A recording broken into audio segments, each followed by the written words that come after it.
In the 1950s, a new generation of infantry vehicles emerged called APCs.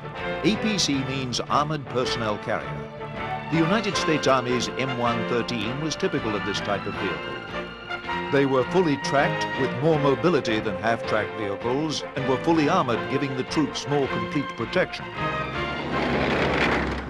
I think more than anything it was lessons of the war, as well as the fact that you are looking at trying to come up with an armor envelope that's going to protect your crewmen and your infantry from shrapnel, from airbursts, that sort of thing.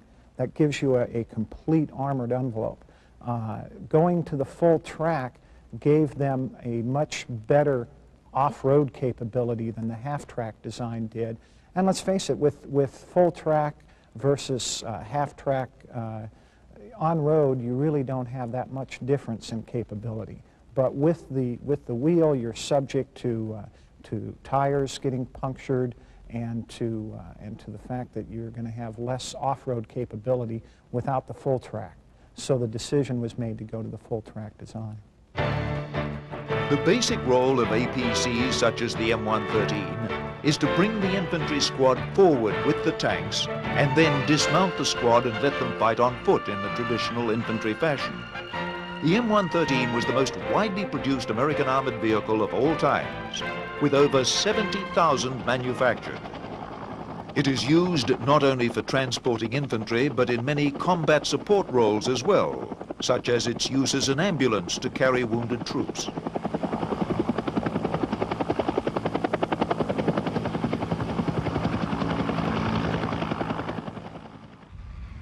The M113 is also used as the basis for tank hunting missile vehicles, armed with the TOW missile.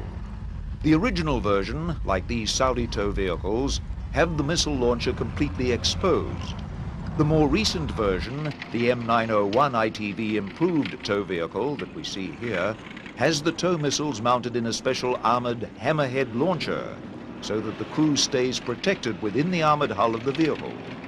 When ready to fire, the missile launcher can be elevated above the roof, allowing the crew to position the vehicle behind a hill for further protection. This version of the M113 is likely to serve on in the U.S. Army long after the basic infantry carrier has been replaced by more modern vehicles.